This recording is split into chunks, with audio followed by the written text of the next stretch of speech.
Ce débat a comme thème décret de la biodiversité, causes, conséquences et solutions pour une gestion durable et intégrer le financement de la biodiversité.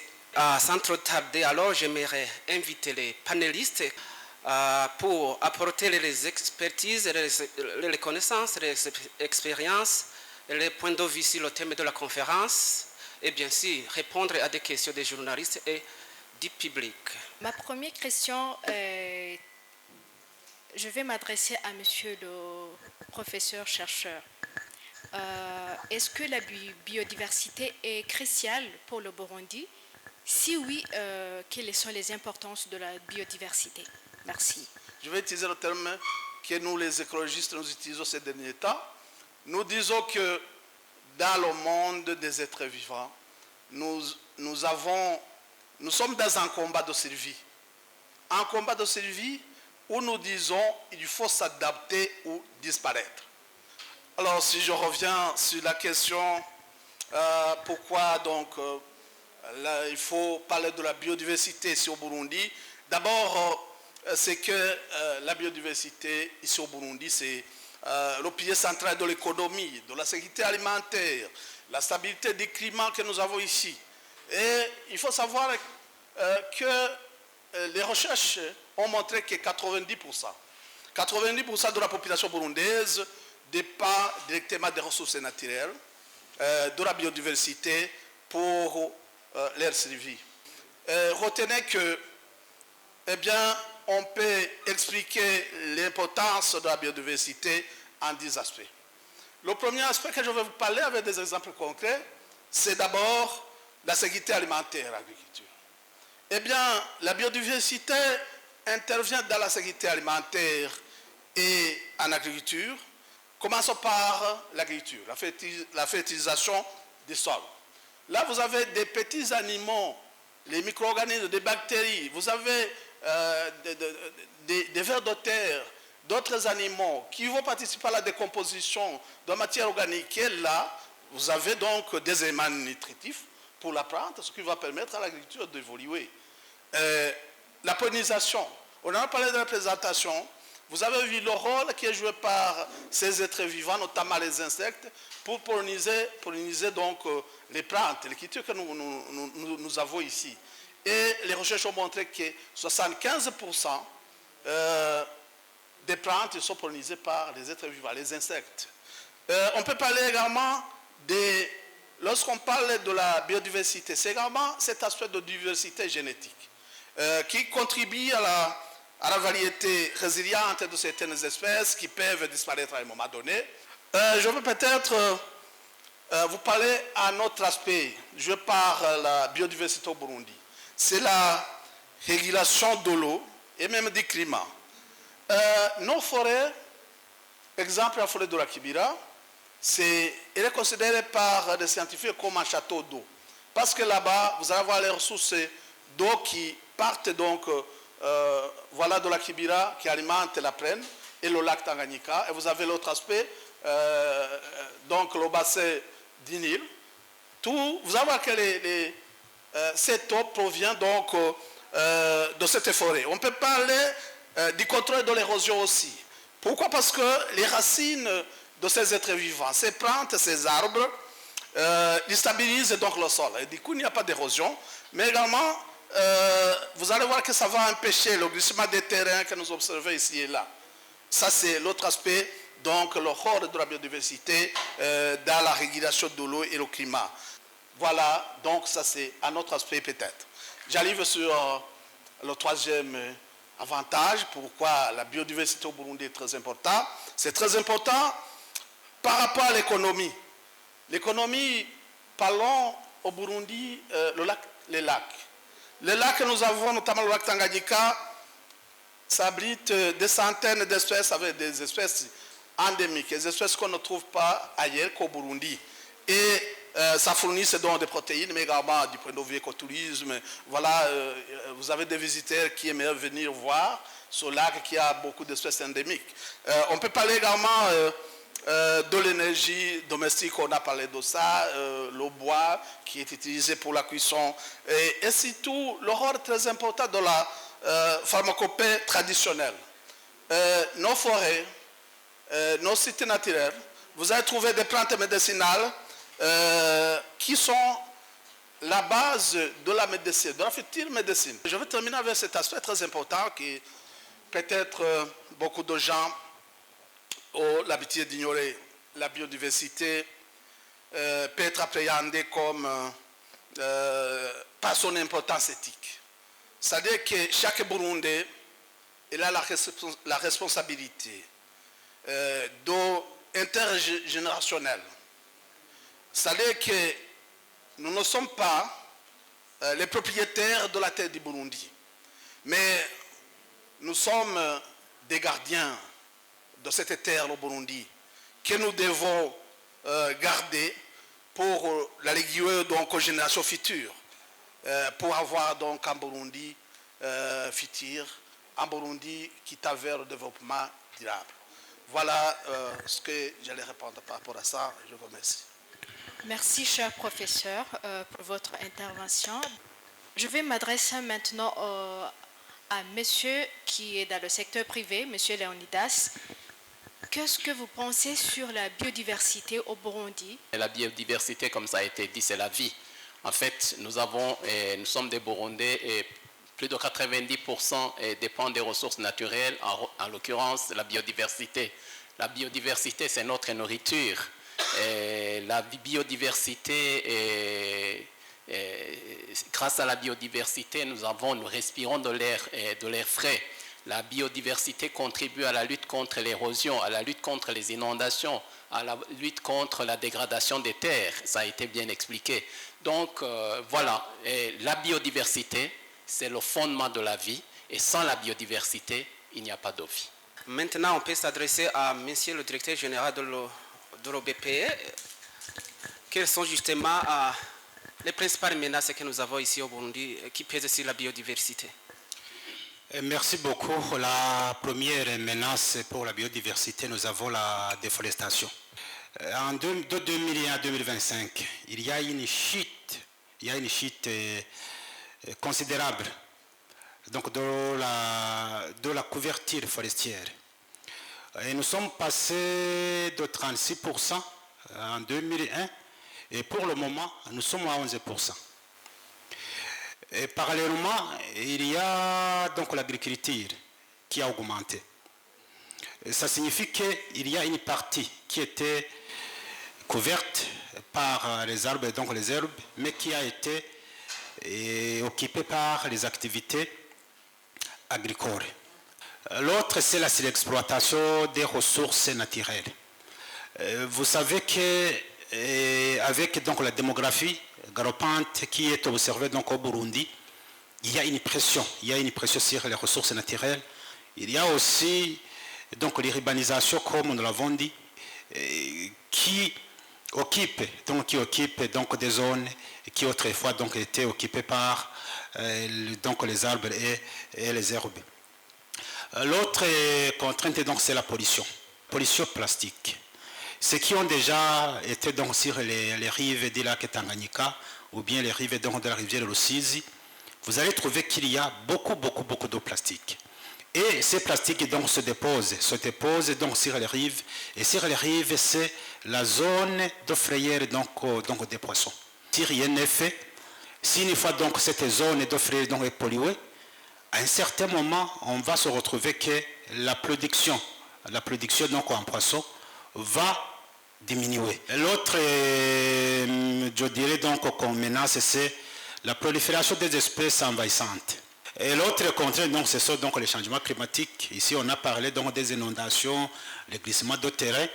Tout ça se considère donc une menace pour la biodiversité et l'environnement. Est-ce que avez-vous des mesures que vous avez mises en œuvre pour protéger la biodiversité? par là, nous sommes en train donc de voir comment impliquer que ce soit dans le secteur privé, avec un accent particulier donc sur les riverains. Donc nous allons envisager donc à renforcer donc la gouvernance. Aussi nous allons donc mettre un accent particulier sur donc le renforcement donc des capacités. En collaboration avec donc le secteur privé, avec nos partenaires, avec le secteur donc de la recherche, on va envisager le renforcement donc des capacités pour avoir une compréhension unique donc sur donc la notion donc de biodiversité. L'autre que nous envisageons donc c'est la communication, donc la sensibilisation du public. C'est pourquoi nous sommes aussi avec vous, donc les journalistes, pour que les notions en rapport donc la biodiversité puissent être donc sensibilisées et vulgarisées à grande échelle. Nous comptons aussi donc mettre en place donc les mécanismes donc de planification, suivi, ainsi de suite. Puisque pour avoir une idée sur le pas franchi, il faut qu'on ait d'abord une planification à la base et à la fin donc faire donc une évaluation pour voir s'il y a eu donc un pas franchi ou on est resté donc sur place. L'autre aspect qui n'est pas le moindre, c'est la mobilisation donc des financements. C'est pourquoi nous sommes avec nos partenaires techniques en matière de la biodiversité et de l'environnement. C'est pourquoi nous sommes avec donc le secteur privé, puisque donc sans financement, on peut mettre en place tout un arsenal donc de mécanismes, mais peuvent être donc hérités à un manque de financement. C'est pourquoi nous avons convié à cette conférence de débat à nos partenaires techniques et financiers et au secteur privé. Dans ce panel, nous sommes avec M. Fabien Manirakiza du PNUD. Quelle est la contribution du PNUD au financement de la biodiversité ici au Burundi?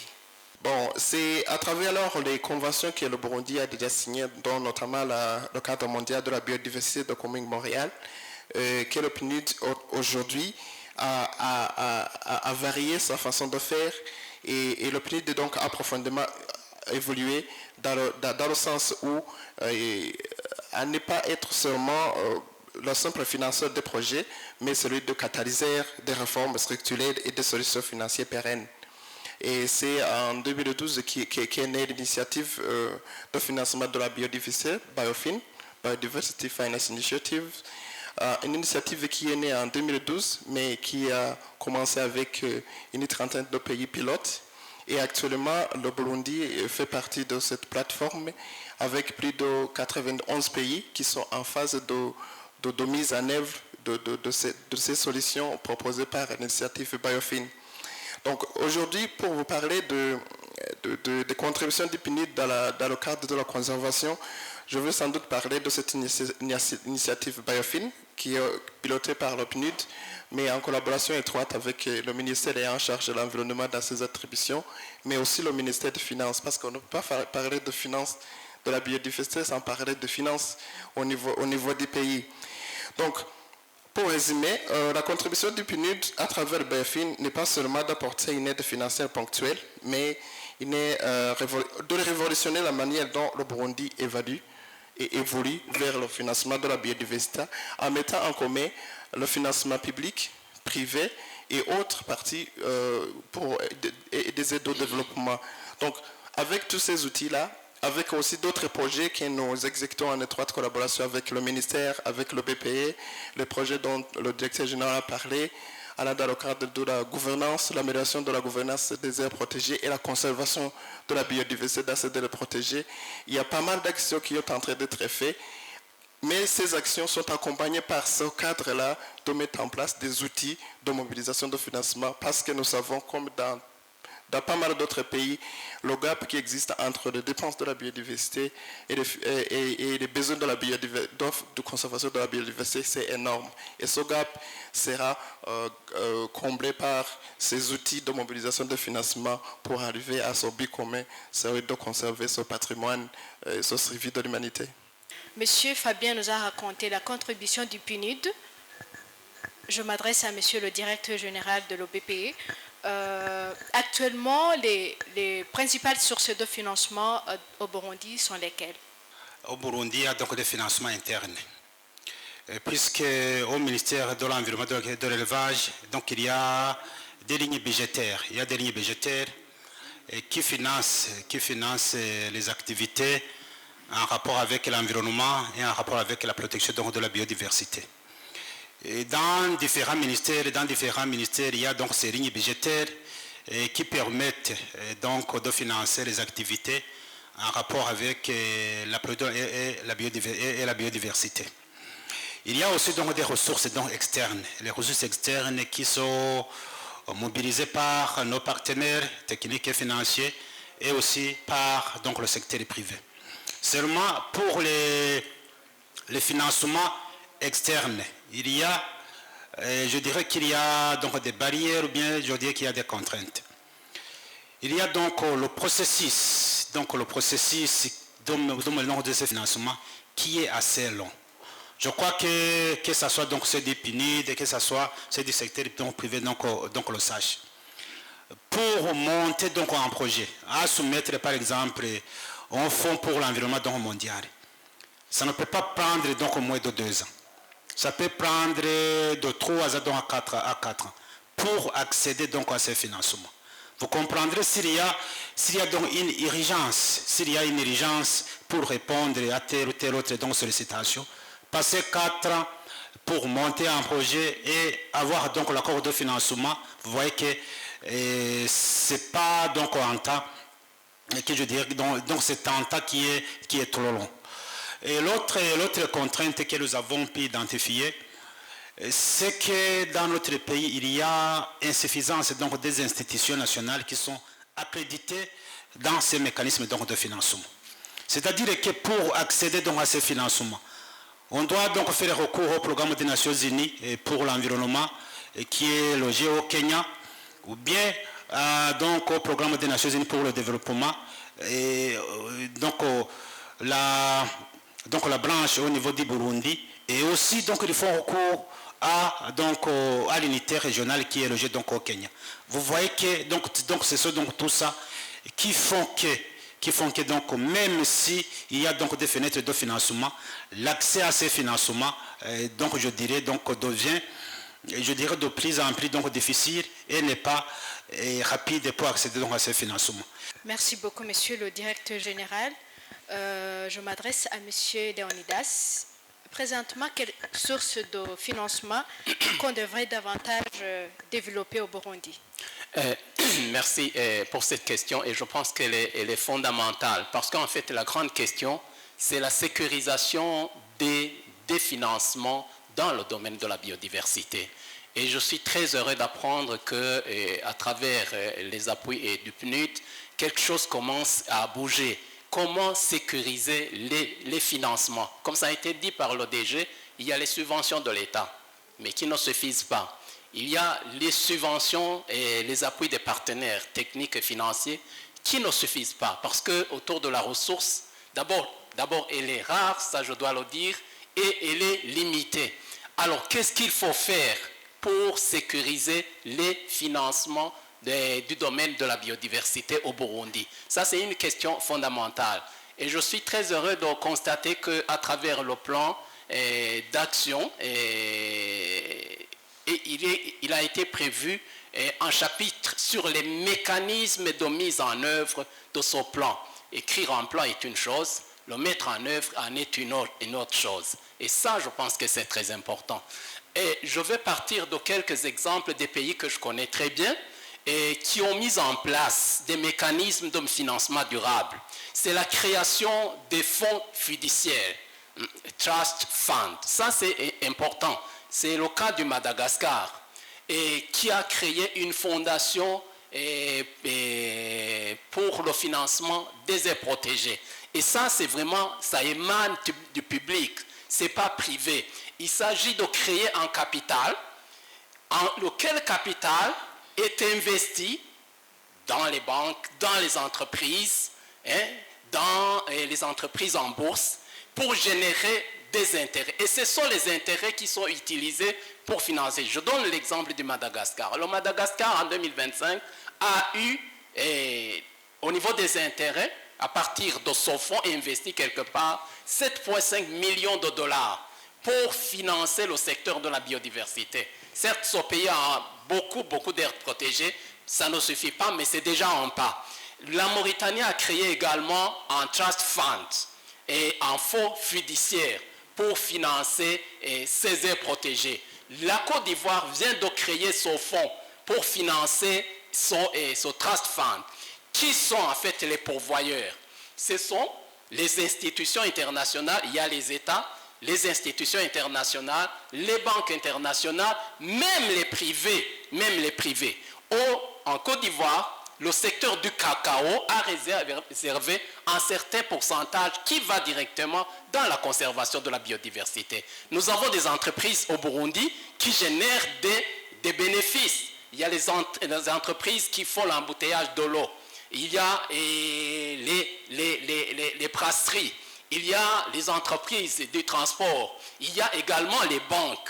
Et chaque entité devrait normalement, il faut une mobilisation, il faut vraiment travailler beaucoup pour que chaque entité puisse réserver ne fût-ce qu'1% de ses revenus affectés à ce trust fund. Et ça va contribuer à la sécurisation des budgets. Et ça va compléter les subventions de l'État. Et je pense que ça, c'est très important. Bien entendu, il faut continuer à mobiliser les ressources auprès des donateurs internationaux. Mais ils sont là aujourd'hui, demain, ils ne sont pas là. Mais quand vous avez ce financement durable, ça veut dire que quand bien même les projets s'arrêtent, parce que les projets naissent, grandissent et meurent, c'est toujours comme ça. Quand ces projets ne sont pas là, il y a le fonds et le trust fund qui est toujours là et qui continue à générer des fonds pour la conservation de la nature. Ça marche ailleurs et certains pays sont presque au même niveau que nous et nous pensons que aussi chez nous, ça peut marcher. Fabien, quelles sont les stratégies à adopter pour justement... Bon, merci aussi pour la question. En fait, les stratégies à adopter pour mobiliser des financements pour la conservation de la biodiversité. Vous savez, par exemple, au Burundi, pas mal d'entreprises exploitent et ont des intérêts qui proviennent directement des services qu'offre l'environnement. Vous savez, il y a des entreprises télécoles, il y a Régie des eaux pour l'électricité et l'eau. Tout ce qu'ils vendent, vous voyez, ce sont les produits naturels qui proviennent de la conservation de la biodiversité. Et pas mal même de ces ressources proviennent des aires protégées au niveau du Burundi. Et imaginez s'il y avait par exemple la vente de ces profits liés à ces services environnementaux, ne fût-ce qu'un pourcentage qui provient des bénéfices de ces industries qui revient pour la conservation de la biodiversité, ça sera un financement interne. Donc, dans le cadre de cette mise en place du plan de financement de la biodiversité, on pense que l'année prochaine, on aura un plan de financement de la biodiversité contenant au moins une dizaine de solutions innovantes au niveau pays qui recense toutes ces solutions de financement interne, s'il s'agit de vente de services écosystémiques, s'il s'agit de revoir les tickets, les droits d'entrée dans les aires protégées pour l'écotourisme parce que nous révèlent la stimulation de l'écotourisme au Burundi, s'il s'agit de ces fonds fiduciaires. En tout cas, on va avoir une gamme de solutions innovantes qu'on peut tester au niveau pays qui a donné des résultats dans les autres pays. Comme je vous l'ai dit, l'initiative BAFIN se trouve dans plus de 130 pays. Il y a déjà 60 pays, plus de 40 pays qui ont déjà testé pas mal de solutions et qui ont donné des montants énormes qui reviennent pour la conservation de la biodiversité dans leur pays. C'est ce que nous allons tester ici même au Burundi, avoir quelques 2 ou 3 solutions qu'on met en œuvre et qui revient et que l'argent en provenance de ces solutions revient dans la conservation de la biodiversité.